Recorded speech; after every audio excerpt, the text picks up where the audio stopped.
पंजाब केसरी में आप सबका स्वागत है। मैं हूं चंद्रशेखर धरनी। इस वक्त एमएस चोपड़ा जी हमारे साथ मौजूद हैं। भूपेंद्र सिंह हुड्डा जब मुख्यमंत्री हुआ करते थे तब ये प्रिंसिपल ओएसडी भी रहे हैं उनके। चोपड़ा साहब, स्वागत है पंजाब केसरी में। थैंक यू सो मच धरनी साहब, आपका और विशेषकर आपका, क्योंकि आपने पहले भी हमारे अभियान को थोड़ी सी प्रसारित किया। हम पहले भी आए थे आपके यहाँ। चोपड़ा जी, जिस प्रकार से हरियाणा बनाओ अभियान को आज एक भारी सपोर्ट मिली, जुडिशरी से जुड़े हुए लोग, नवाब सिंह जी जस्टिस रहे हैं, उनकी मौजूदगी काफ़ी ज़्यादा संकेत देती है कि आपके साथ प्रबुद्ध लोग जो हैं वो लगातार जुड़ रहे हैं। देखिए, ऐसा था कि आज जस्टिस हमारे चीफ जस्टिस वीरेंद्र सिंह जी को भी आना था, उन्होंने भी सहमति दी थी। और इस मुद्दे से धरनी साहब, मैं ये कहता हूँ किसी भी हरियाणवी को दिक्कत नहीं है, किसी भी हरियाणवी को इस बात से कोई इतराज़ नहीं है कि हमारी अपनी राजधानी, हमारा स्वाभिमान का चिन्ह जो होता है राजधानी, वो ना बने। अब ये स्थिति पहले 57 साल पहले किन्हीं कारणों से ये हो गया कि हमारे को राजधानी नहीं दी गई और जो हमारी ज्वाइंट राजधानी बना दी गई, चाहे वो कारण कुछ भी रहे हों। लेकिन समय बहुत निकल गया है और समय के निकलते निकलते 3 पीढ़ी जा चुकी है, 2 पीढ़ी जा चुकी है और तीसरी पलायन करने लगी, क्योंकि हमारे यहाँ रोज़गार के अवसर पैदा नहीं हो पाए। सरकारी नौकरियों से सिर्फ काम नहीं चलेगा, तो रोज़गार के नए अवसर, अब रोज़गार के कारण और बेरोज़गारी के कारण दूसरी समस्याएं भी समाज में पैदा हो रही हैं, सोशियोलॉजिकल भी, लॉ एंड ऑर्डर की भी, नशे की भी, भाई हर किस्म की समस्याएं। हमारे युवाओं में उदासीनता, नाउम्मीदी वो फैलती जा रही है, डिप्रेशन के शिकार हो रहे हैं, आत्महत्या कर रहे हैं। तो ऐसी परिस्थितियों में हमारा सबका फर्ज बनता है, जो हरियाणा में नेतृत्व की बात करने वाले लोग हैं, कि उनकी समस्या का समाधान हम ढूंढें। और हमारे समझ में सबसे बड़ा रास्ता ये है, हम गुड़गांव को देख के ये हमको ये आता है, या चंडीगढ़ को देख के भी ये आता है कि ये चंडीगढ़ बनने से इस पूरे इलाके का कितना विकास हो गया। आप पिंजौर से शुरू करके और वहाँ तक पहुँच गए, सबको रोज़गार मिलने लगा, रोज़गार नए नए पैदा होने लगे। ऐसा ही हमारा एक शहर ऐसा बने जो चंडीगढ़ से भी सुंदर हो, चंडीगढ़ की जो कमियां हैं वहाँ दूर करके भी बनाएं। नए नए इंस्टीट्यूशन जो दुनिया भर के मशहूर इंस्टीट्यूशन हैं वो वहाँ पे हम स्थापित करें, हमारे बच्चों को बाहर ना जाना पड़े, ना पढ़ने के लिए ना मजदूरी के लिए। 57 साल में हरियाणा को ना तो अलग हाई कोर्ट मिली, ना अलग राजधानी मिली।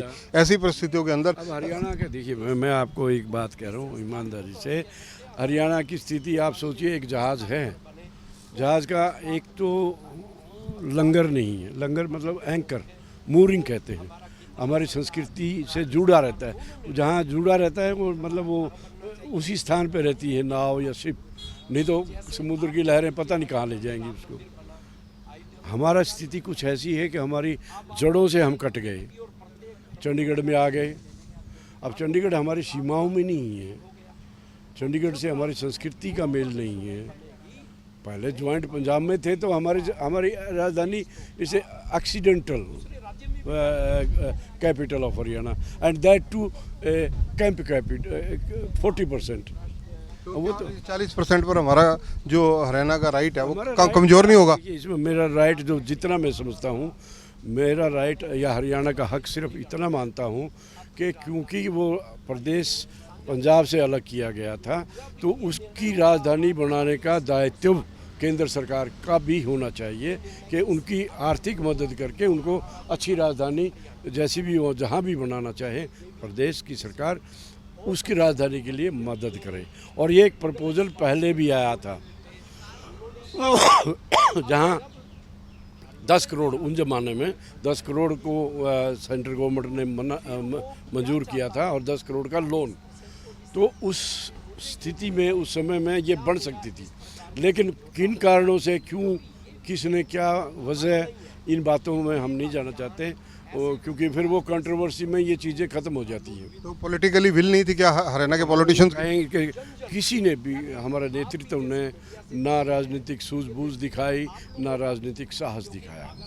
सभी शामिल, ऊपर से नीचे हम भी, और नागरिकों में भी, नागरिकों ने भी इसको स्वीकार कर लिया कि भाई जहाँ ठीक है, जैसे अब रात को नालों से यहाँ आते हैं, ठहरने की जगह यहाँ नहीं है, धर्मशाला यहाँ नहीं है, और बेचारे किस तरह से यहाँ टाइम काटते हैं, लेकिन उन्होंने स्वीकार कर लिया कि हमारे पास चारा ही नहीं है। लोकसभा के चुनाव हैं, तो क्या लोकसभा के चुनावों में ये क्या डिमांड करेंगे आप? नहीं, हमारी तो डिमांड ये, कोई भी चुनाव हो ये रहेगी, लोकसभा के हों, विधानसभा के हों, और हम तो ये चाहते हैं कि हमारा नेतृत्व, प्रदेश का नेतृत्व ये बात पे विचार करे कि भाई ये चीज़ें होने से हमारे प्रदेश के लोगों की भलाई होगी, उनकी पहचान, स्वाभिमान।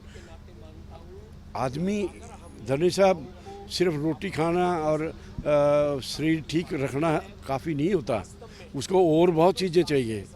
उसको समाज में पहचान चाहिए, उसको समाज में प्रतिष्ठा चाहिए, उसके बच्चों के लिए अच्छी जगह, सम्मान, जो स्वाभिमान होना चाहिए।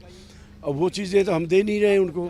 अच्छे संस्कार नहीं होने चाहिए, अच्छी शिक्षा होनी चाहिए, अच्छी स्वस्थ सेवाएं आपको मिलनी चाहिए। सिर्फ रोटी से तो काम नहीं चलता। अगला कदम क्या रहेगा आप लोगों का? तो हमारा कदम यही है कि हम बार बार ये लोगों में जाएंगे, सभी बारों में गए, सभी बारों ने समर्थन का रेजोल्यूशन हमको दे दिया। हमने वो रेजोल्यूशन की कॉपियाँ प्रधानमंत्री जी को, गृह मंत्री जी को, सबको भेज दी, चीफ मिनिस्टर साहब को भेज दी। अब उसके बावजूद भी नहीं करते तो हम आपसे यही निवेदन करते हैं कि आप भी उसमें सहयोग करके उनसे पूछिए। कोई भी पार्टी से हमारा कोई ताल्लुक़ नहीं है, सारी पार्टियां हमारी हैं, हरियाणा की हैं, हरियाणा के ही लोग हैं।